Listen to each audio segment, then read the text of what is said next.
94,4 di Radio Lampung, hits terbaik setiap hari. Sekarang Afdal siarannya nggak sendiri Bu Imana. Kebetulan ini program baru juga nih.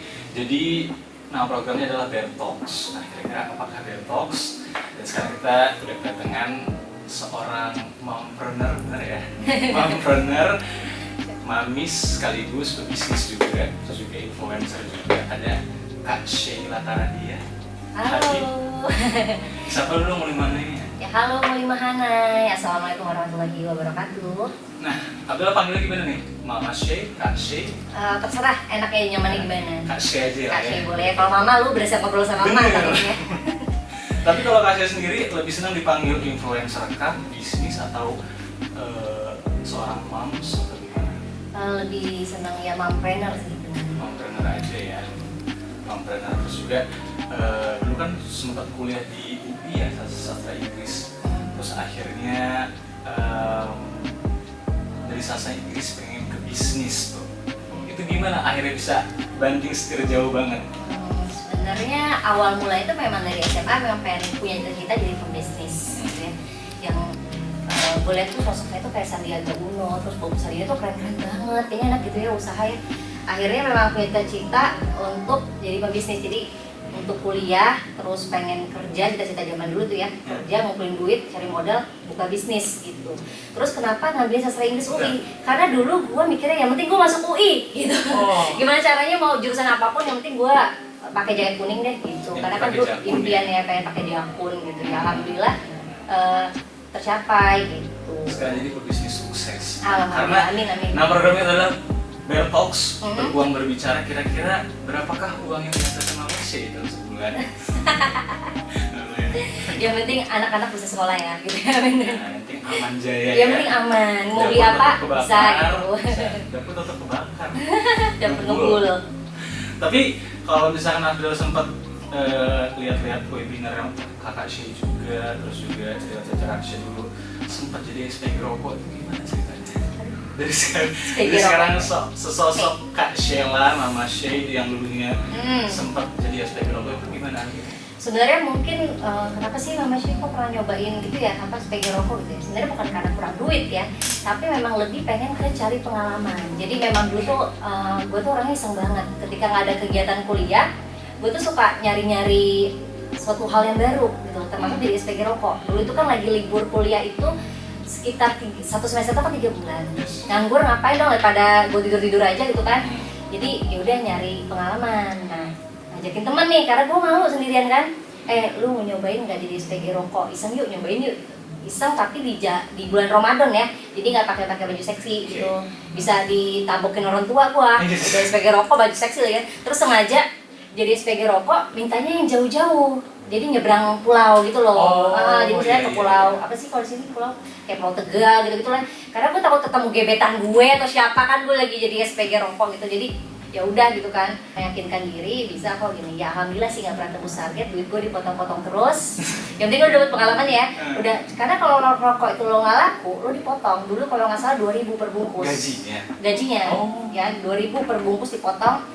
Ya alhamdulillah, gue jadi porong, nyebrang laut, terus gue punya nama samaran gitu loh. Karena kan kalau beli suka ditanya namanya siapa, dulu nama gue Lola. Lola. Agak jauh ya. Ternyata ya itu pengalamannya adalah don't judge book by the cover. Misalnya kayak dulu SPG rokok dipandangnya misalnya cewek nggak bener ya. Ternyata kalau yang nggak bener ya memang nggak bener, yang bener ya bener. Emang beneran nyari duit gitu loh, emang beneran jadi tulang punggung keluarga gitu. Dan gue ngeliat ke semua gitu. Jadi pengen open minded aja sih saat itu. Jadi sebenarnya memang di luar dari image yang terbentuk sama masyarakat SPG rokok ini, SPG rokok pun sebenarnya adalah profesi sebenarnya. Iya, tergantung lo memang sama aja sih profesi apapun deh. Ketika lo mau nakal lo bisa nakal, kalau memang lo mau nakal. Ketika lo bener ya lo bener aja. Terus juga abis dari kuliah nih sempat jual-jual baju bekas juga. Terus sempat dapat kontra dari tante, kayak apa sih lulusan ini kok jual baju bekas tuh gimana tuh? Banyak sih kontra gue ya. Ya jadi dulu itu kan kayak gue ngeliat peluang tuh waktu ke pasar Senen gitu ya, kayak bajunya tuh bagus-bagus banget, branded tapi murah gitu ya, ada juga yang bekas gitu kan. Akhirnya gue cuci, gue laundry, gue jualin di PKOR. Thrifting. Nah jadi sekarang lagi zaman thrifting, gue udah mulai tuh zaman dulu. Itu 2014 ya? 2014 ke 2015. Jadi ya itu libur-libur kuliah sampai akhirnya pas lulus kuliah juga itu sempat juga gue masih jualan itu. Masih thriftingan ya? Masih thriftingan gitu. Jadi sebelum sekarang hype-hype-nya dulu Kasya udah Udah tua banget gue soalnya. Emang seneng baca peluang itu atau gimana sih Kak akhirnya? Suka jualan sih sebenarnya. Suka jualan? Terus gue juga emang orangnya nggak malu gitu loh. Jadi kayak whatever people say ini selama halal, terus gue seneng ya nggak apa-apa gitu. Justru gue pernah jadi kasir restoran Aceh gitu di Wehalim. Jadi sama lagi libur-libur gitu gue selalu memanfaatkan waktu untuk seperti itu gitu. Jadi kasir karena kebetulan orang tuanya temen gue yang punya kedai Aceh itu juga kontra. Tante gue masih tahu gitu lah, itu si Sela jadi kasir jadi gini kayak orang kurang duit aja gitu. Panjang lah sampai memang mungkin kurang diridoi ya sama saudara-saudara gue. Gue nombok lagi tetap. Namanya kan ngitungnya manual ya saat itu.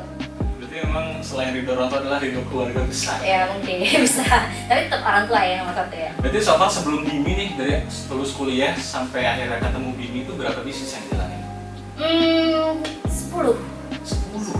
Apa aja? Dari 2014 kan. Jadi sebelumnya kan gue belum tahu nih kalau bisnis itu bukan cuma yang harus lo jalanin aja gitu ya. Kayak jualan doang dapet cuan. Tapi kan ada how to-nya gitu kan, kayak ilmunya gitu ya. Dan saat itu gue cuman cuan-cuan gitu kan, yang penting dapat duit gitu ya. Itu jatuh bangun gue sempet ya tadi kayak jual-jualan di PKOR, sampai kayak temen gue jual Pinter jual pancake durian tuh gue jualin lagi, gue branding terus gue jualin lagi gitu. Sampai yang udah agak besarannya sedikit itu bisnis gue, yaitu dari thrifting itu akhirnya gue buka brand sendiri namanya Lapetit Closet. Itu dia itu distro, tapi distro cewek-cewek. Terus itu udah mulai masuk ke butik-butik gitu. Cuman memang keluarnya itu suka lambat ya, karena kan kalau baju itu harus update terus. Itu lumayan dulu, saat itu gue masih anak kuliahan ya, udah ngerasain duit omset 15 juta, 20 juta itu udah seneng banget saat itu. Terus gue buka JNE karena waktu pulang ke Lampung gue tuh ngeliat peluang lagi nih, kakak gue tuh jual outshop laris terus pupu gue. Akhirnya kenapa dia ke JNE orang, gue buka aja lah JNE gitu. Itu bagi dua juga patungan, satu murah masih 2.500.000 udah bisa buka JNE. Berarti ngeliat peluang itu ya dari masalah yang ada di sekitar. Iya benar, gimana kan cari solusinya kan gitu. Nah ya alhamdulillah dari JNE itu akhirnya gue bisa meraup keuntungan, omset saat itu 35 juta. Wow. Itu masih muda, masih umur 22 tahun, udah lumayan banget kan gitu kan. Nah itu gue juga narikin old shop yang terkenal kayak Lady Femme. Itu gue juga kenalnya awalnya gara-gara JNE. Jadi gue nawarin dia untuk ke JNE gue. Itulah. Nah itu gue baru mulai ngerti paham bisnis. Sampai akhirnya ya lagi ikut seminar bisnis, gue ketemu suami gue gitu. Sama-sama panitia, gitu, cinlok gitu kan. Tapi dia saat itu bisnisnya kafe. Nah itulah gue mulai belajar bisnis dari situ. Kalau gini nggak sengaja ketemunya di tahun 2019. Ketika gue hamil anak kedua, gue kebiasaan aktif bantuin suami di kafe, di resto gitu. Karena nggak ada kegiatan di rumah, gue berbuatan DIY di YouTube. Homemade. Terus gue ngeliat juga ada produk gitu ya, petani di Lampung itu dia bisa buat skincare juga, gue ajak partneran. Tapi sebelumnya tuh gue promoin dulu gitu di Instagram. Jadi emang gue pakai, terus ada permintaan gitu loh dari followers gue, nanya itu dijual nggak gitu loh, Bimi itu dijual nggak gitu. Belum ada nama Bimi deh, itu yang lu pakai dijual nggak gitu kan. Terus akhirnya boleh deh, boleh beli gitu. Akhirnya open order. Alhamdulillah pertama kali open order itu laku 100 pieces. Saat itu kan gue gak ada modal, itu gue ingat banget gue beli peralatan itu di Shopee itu 180.000. Terus gimana caranya gue bisa modalin itu sampai segede sekarang? Itu tuh gue dulu PO. Jadi uang itu masuk dulu, ketika uang masuk gue buat produk, baru produksi, terus mereka gue kasih dengan iming-iming potongan 5.000 PO ini gitu. Ya alhamdulillah sampai Bimi sebesar ini pun benar-benar gue puteran dari cash flow itu. Dari itu jadi nyampur kemana-mana ya? Iya, dan nggak ada, alhamdulillah nggak ada suntikan dana sih. Jadi terbukti ya kalau kita mau mulai usaha tapi dibilang harus modal gede dulu atau apa, sebenarnya bisa kita akalin gitu loh. Dari nol ya? Dari nol, gue bisa bilang ya benar dari 180.000 itu. Nah sebelum masuk ke Bimi, kan udah banyak tuh 10 bisnis yang dilakuin. 10 kan banyak banget. Itu kan pasti dari 1 ke 2 ada daunnya, sampai akhirnya nyari yang bisnis kedua, dari yang 2 ke 3 juga nunggu daun dulu baru nemu yang 3 gitu. Itu kan naik turun terus tuh. Itu apa waktu itu yang dirasain sampai akhirnya nggak kapok gitu di bisnis? Karena gue suka gitu lah awalnya, jadi kayak emang udah terjun nih di sini gitu, dan emang passion kan gitu ya. Jadi mungkin emang nggak tahu ya, mental gue yang udah kuat kali, jadi kayak rugi terus mulai lagi dari nol, it's okay gitu loh, sampai akhirnya nemunya titiknya gue anggapnya hidup itu kayak maraton. Jadi kalau lo emang lo capek, lo berhenti aja sejenak gitu ya, istirahat, terus lo jalan lagi gitu loh. Jangan dianggap lari sprint. Kalau lari sprint yang udah garis finish, udah lo kecapean duluan gitu kan untuk ke garis finish tersebut. Jadi gue anggapnya ya udah enjoy aja gitu loh. Kalau someday emang harus down lagi, someday juga kita bakal up lagi gitu. Nikmatin sih gitu. Jadi bersyukur di hari Iya, ininya ya. bersyukur gitu. Nah kalau misalkan Bimi sendiri tadi ini kan awalnya sharing ke followers, ya kan produk yang handmade tadi. Itu memang awalnya pengen dibuat alur seperti itu kah, atau kayak iseng sharing terus, oh bisa sih lu bisnisin gitu? Awalnya nggak sengaja kan itu kan, sebenarnya kayak semua orang bisa buat ya, apalagi kalau lo ngeliat YouTube atau apa, semua orang bisa buat. Tapi kan kadang kita mau actionnya atau enggak. Nah yang gue lakuin satu action, terus nyoba buat, dan jalan Allah dari nggak sengaja dari sengaja posting malah ada permintaan. Nah dari permintaan itulah gue melihat peluang gitu.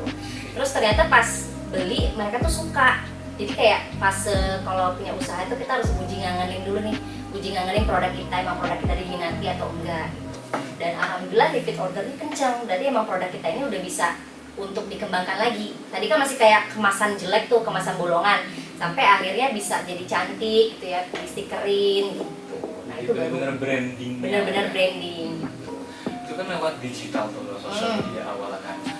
Pada saat itu apakah Kashe emang udah sadar powernya digital, atau akhirnya notice oh berarti digital ini se-powerful ini ya untuk gue jualan bisnis? Kalau gue sih untuk sekarang ya, saat itu ya, pada saat Bimi ini kan Bimi gue udah notice kalau ini tuh berpotensi banget, terutama di digital, karena memang alhamdulillah kan kolam gue itu adalah followers gue gitu loh, jadi memang udah melihat kekuatan digital gitu loh. Di Instagram itu harus memang gue manfaatkan.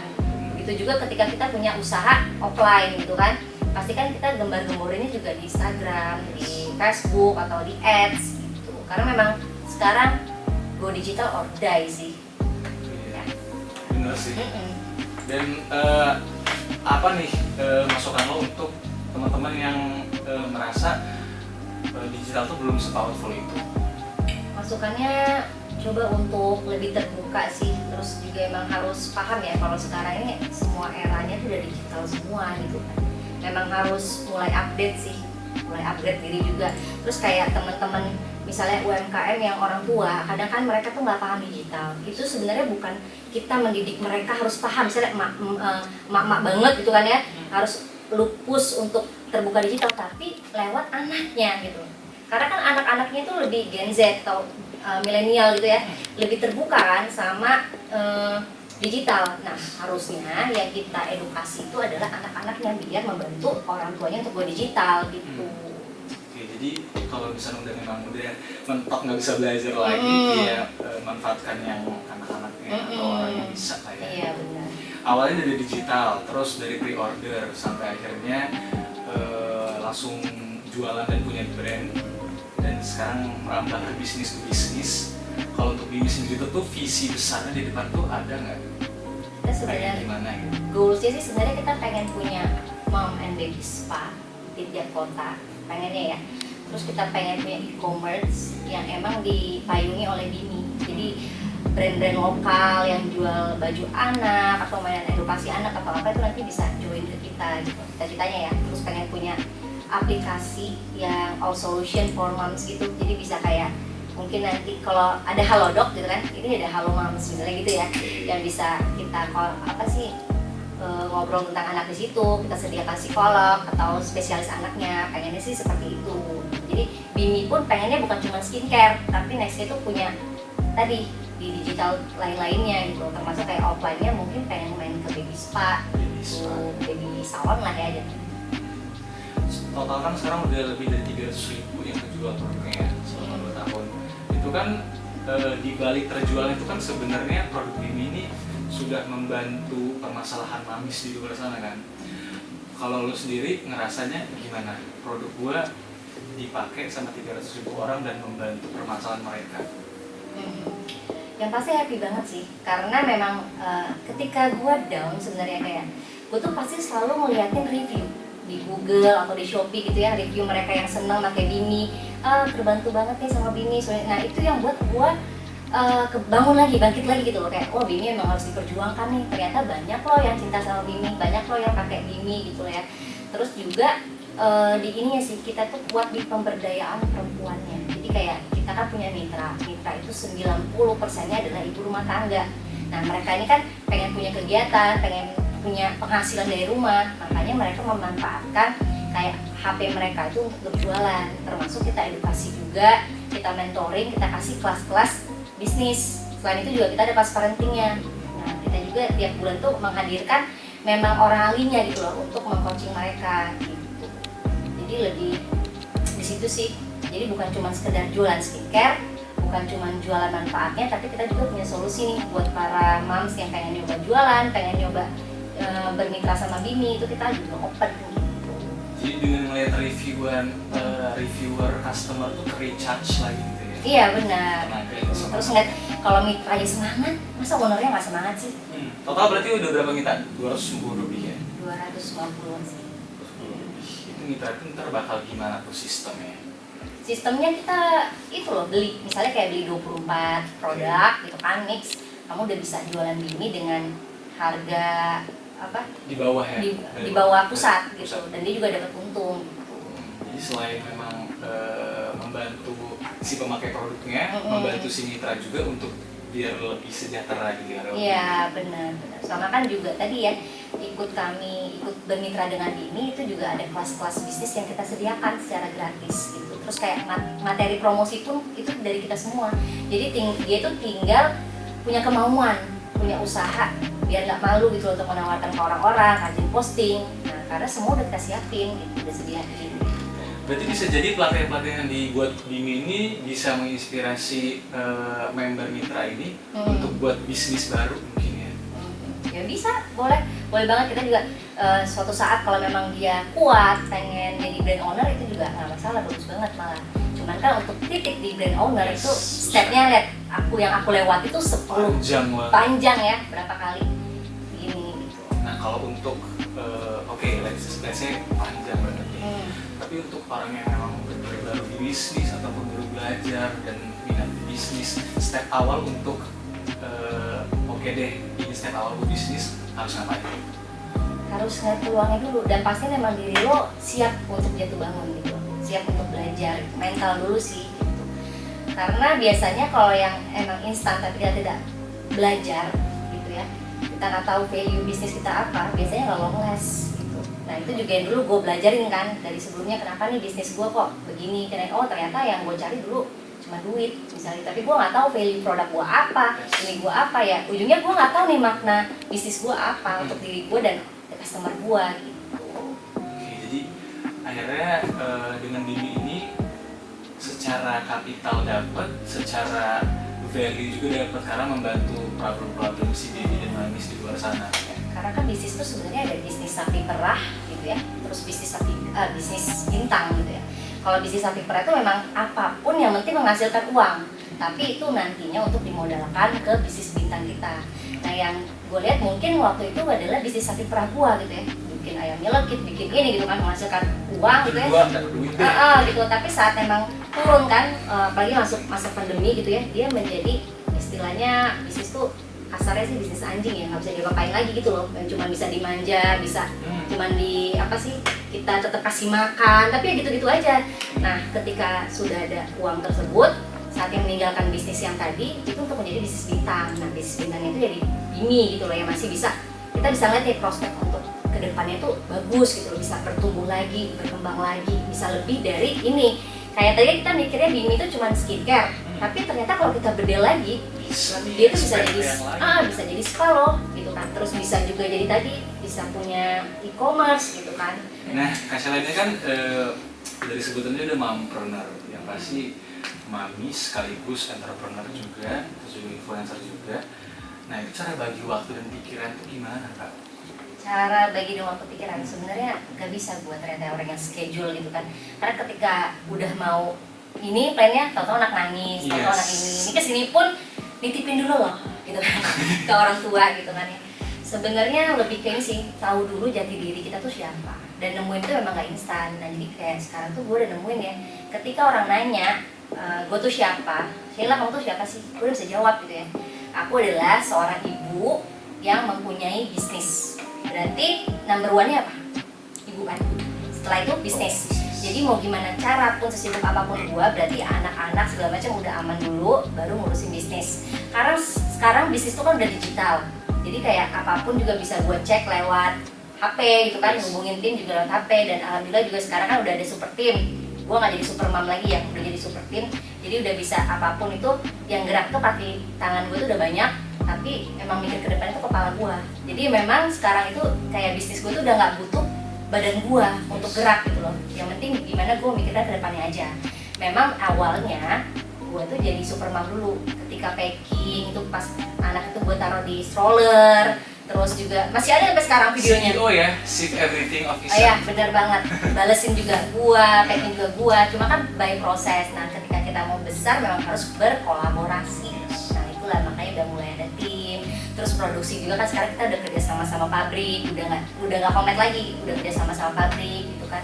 Jadi memang kedepannya udah lebih banyak yang bisa enteng lah, lebih berasa enteng meskipun kepala nggak enteng ya. Terus mikir. Jadi kayaknya sendiri fokusnya lebih ke growth-nya biar si Bini ini berkembang terus. Iya benar terus. Tapi kalau ngomong soal growth nih, menurut Afdal sendiri kan Bini ini kan pesat banget nih.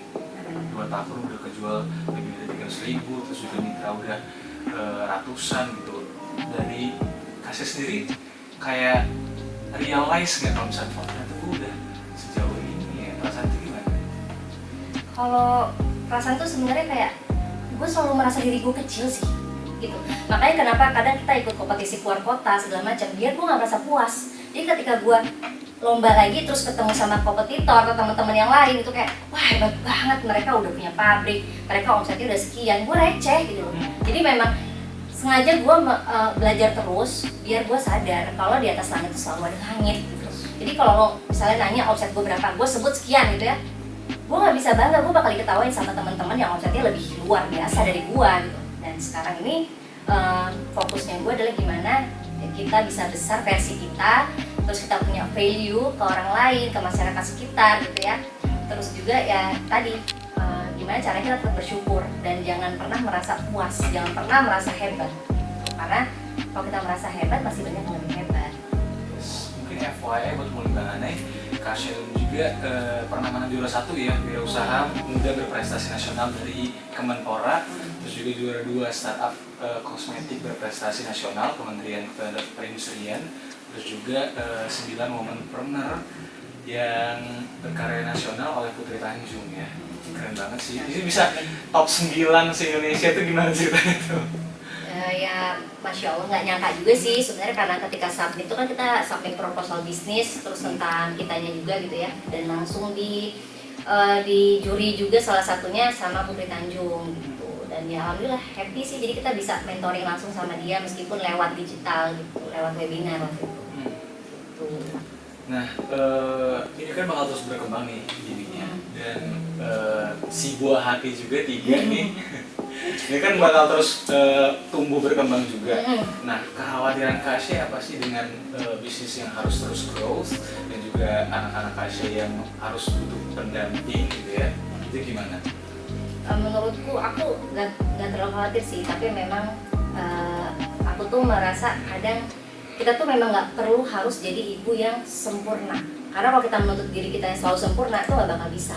Pasti memang harus ada yang dikorbankan. Misalnya walaupun diri aku di rumah tapi sambil pengen sih kayak kata orang kan kalau nyusuin itu jangan main handphone tapi sambil ngebelai anak atau apa, tapi mau gimana.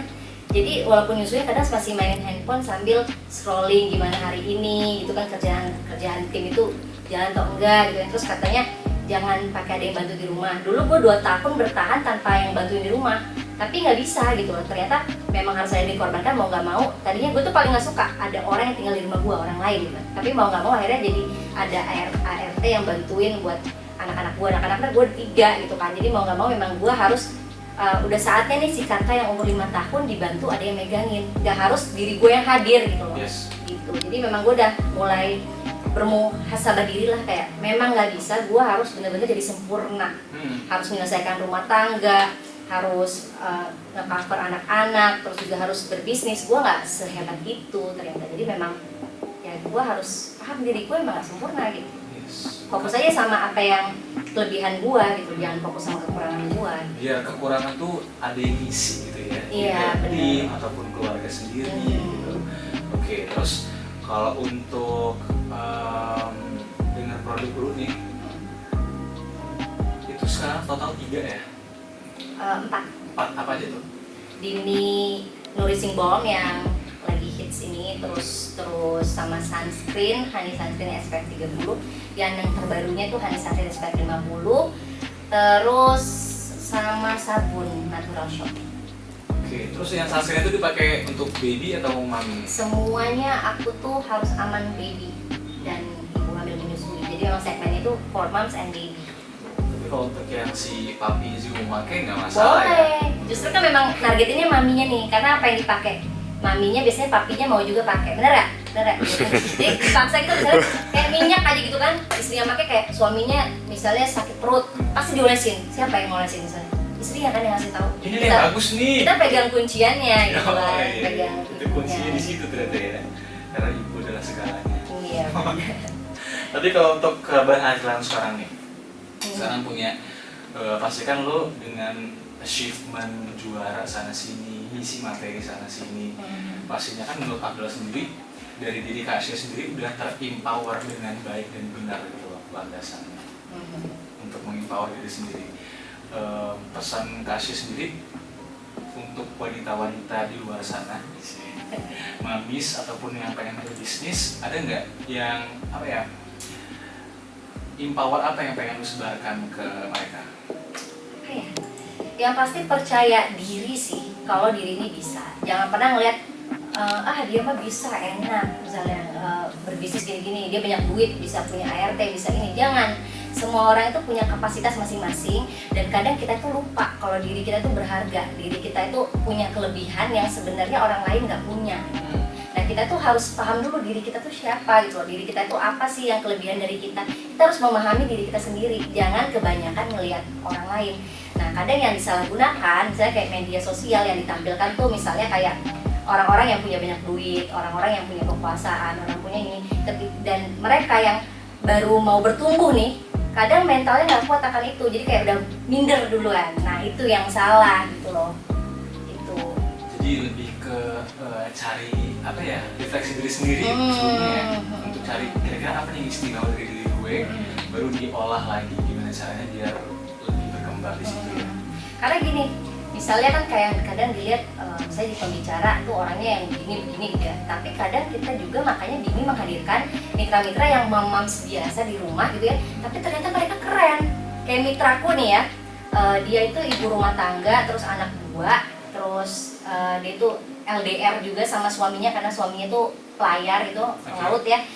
Dia itu bisa jual lebih keren dari gua loh, jual sebulan itu 3.000 Dini, 3.000 pieces dia bisa jualan di rumah aja, keren nggak? Nah, kalau nggak ada dia kan mungkin penjualan Bibi juga segede sekarang. Jadi yang justru yang lebih keren itu juga mitra-mitraku yang bisa jualan. Kalau gue jual sendiri belum tentu sebanyak itu, cuman kan sistemasi segala macam itu juga mahal untuk ngegrowthin suatu bisnis. Nah, itulah mungkin kelebihan gue di situ. Kelebihan gue jago jualan. Jadi lu lebih ke perkembangannya aja ya. Semoga aja Dini sukses terus. Amin. Cita-cita yang tercapai mungkin animasi, mungkin Amin. ataupun bikin baby spa. Ya, siapa tahu abis ini ada yang mau berkolaborasi sama gua. Yes. Boleh banget ngobrol-ngobrol. Kalau butuh host mungkin bisa juga kolaborasi gitu. Siap. Pengisi suara dubbing gitu. Daber gitu. Sukses terus buat Kak Sheila, terus juga sehat terus untuk Kak Aisyah, Ade Dinari Nuril ya, dan juga suaminya Kak Shay. Thank you buat Kak Sheila, thank you juga buat teman-teman yang dengerin. Jadi sekarang mungkin ada yang mau disampaikan ke Mulihana nih? Sebenarnya ini aja sih, carilah memang yang lo sukain gitu ya, yang memang lo happy ngejalaninnya. Karena kalau misalnya kita mau banyak duit sebanyak apapun gitu ya, tapi kayak lo nggak happy ngejalaninnya, lo nggak bakal bahagia. Yes, no, harus dicatat dulu. Find your passion sih. Find your passion. Oke. Thank you buat Kak Sheila ya. Thank you juga buat Mulihana. Jadi have yourself a delightful day with di radio hits terbaik setiap hari.